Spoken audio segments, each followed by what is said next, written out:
Bus stop भाग दो। बड़ा अजीब लगा मोहित का बर्ताव देखकर, मगर उसने ऐसा किया क्यों, यही सोच रही थी रिया।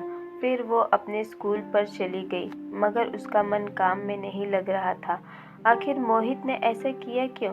वो स्टाफ रूम में जाकर इसी सोच विचार में थी, तभी उसकी फ्रेंड आ गई। रिया, आज इतनी उदास कैसे लग रही हो? कुछ हुआ क्या? रिया ने उसे सारा वाकया बताया तो उसने एकदम से कहा, कहीं मोहित को तुमसे प्यार तो नहीं हो गया?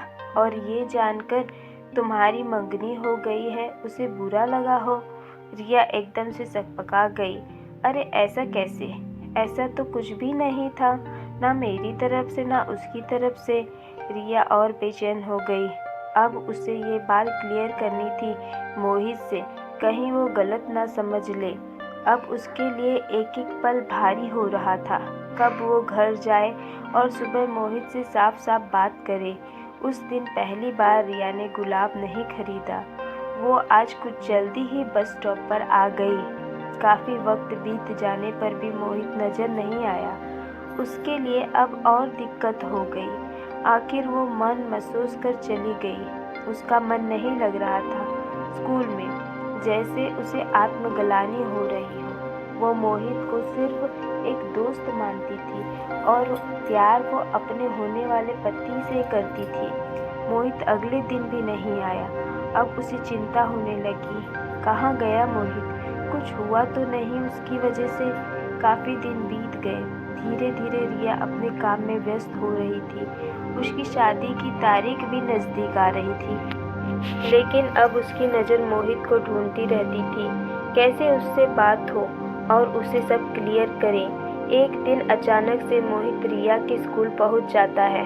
रिया ने के मानो जैसे ख्वाहिश पूरी हो गई हो, मगर उसने अपनी खुशी जाहिर नहीं की।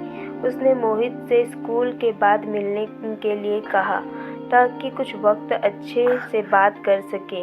वो स्कूल में कुछ मुद्दा नहीं चाहती थी। फिर दोनों एक कॉफ़ी शॉप में मिलते हैं। मोहित रिया से अपने बर्ताव की माफ़ी मांगता है और बोलता है, उस दिन जो भी हुआ मुझे नहीं करना चाहिए था।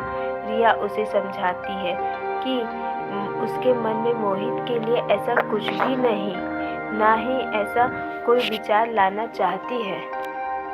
मोहित उसे बताता है कि उसने जॉब छोड़ दी है और अब वह बेंगलोर जा रहा है, वहीं पर जॉब करेगा। रिया को बड़ा अजीब सा लगा, मगर उसने ऐसे भाव नहीं दिखाया कि मोहित को कुछ और लगे। बस रिया ने कहा उसकी शादी में ज़रूर आना, मगर मोहित ने एकदम से मना कर दिया। बस उठा और बिल देकर चला गया। रिया देर तक टकटकी लगाए बैठी रही। रिया को भी समझ नहीं आ रहा था उसे हो क्या रहा है। रिया अटपटे मन से उठी और घर की ओर चल दी। उसका मन ना घर में लग रहा था ना स्कूल में। वक्त गुजरता गया। मोहित ने बेंगलोर में नई कंपनी ज्वाइन कर ली। वो सिर्फ रिया से दूर जाना चाहता था, मगर शायद किस्मत में कुछ और ही लिखा था। मोहित की अपने सीनियर विवेक से बहुत बनती थी। वैसे विवेक बहुत तेज तर्रार आदमी था। उसे मालूम था कि किससे कैसे काम निकाला जाता है। विवेक भी अभी विदेश से वापस आया था। विवेक पार्टी में का बहुत शौक रखता था। फीमेल्स में जल्दी ही फेमस हो गया था, जबकि मोहित इन चीज़ों से बहुत परहेज रखता था। एक दिन विवेक ने अपने फ्लैट पर पार्टी रखी, जहां उसने बहुत कम लोगों को बुलाया। हालांकि मैं इच्छुक नहीं था वहां जाने में, मगर विवेक ने बहुत जोर देकर मुझे बुला ही लिया। मैं दिए वक्त पर पहुंच गया। अभी तक कोई वहां पहुंचा नहीं था। मैं और विवेक इधर उधर की बातें करने लगे। फिर विवेक के बाकी फ्रेंड्स भी आ गए। विवेक ने मुझे सबसे मिलवाया। उसने एक सलोनी भी थी। सलोनी विवेक की बहुत करीबी। जैसा उसने बताया, पार्टी शुरू होने का टाइम हो गया। शराब डांस में सब इतने मशगूल हो गए कि वक्त का पता ही नहीं चला। मेरे लिए बहुत अनकम्फर्ट था सब कुछ। मैं विवेक से काफ़ी रिक्वेस्ट की जाने की, मगर विवेक ने जाने नहीं दिया और कहा, अगर कंफर्ट नहीं तो यार खाना खाकर दूसरे रूम में सो जाओ। अब जाना नहीं। मैं जिद भी नहीं कर सकता। मुझे नहीं मालूम कब आँख लग गई। करीब सुबह 4 बजे आँख खुली। सब लोग जा चुके थे। सिर्फ सलोनी और विवेक थे। उन दोनों ने बहुत पी रखी थी। मुझे हिम्मत नहीं हुई उनके करीब जाने की। फिर से रूम में जाकर लेट गया। सुबह करीब 8 बजे विवेक ने उठाया और कहा, रेडी हो जाओ, ऑफिस चलते हैं। हम दोनों डाइनिंग टेबल पर बैठ ब्रेकफास्ट कर रहे थे। विवेक ने खामोशी तोड़ते हुए कहा, कैसी लगी पार्टी? मैंने कहा, बहुत अच्छी यार, तुम तो बिल्कुल भी एंजॉय नहीं करते।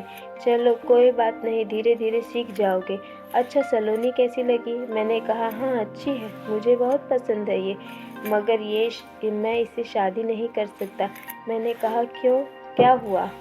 उसने कहा कि मेरी मंगनी हो चुकी और मैं सलोनी विदेश में मिले थे। मेरी मंगनी के बाद मेरा दिमाग कहीं और चला गया, जैसे कोई कहानी के तार जुड़ रहे हों। विवेक ने खुद ही बता दिया, उसकी मंगनी रिया से हुई, जो एक टीचर है, दिल्ली में रहती है। मानो जैसे आसमान फट गया हो।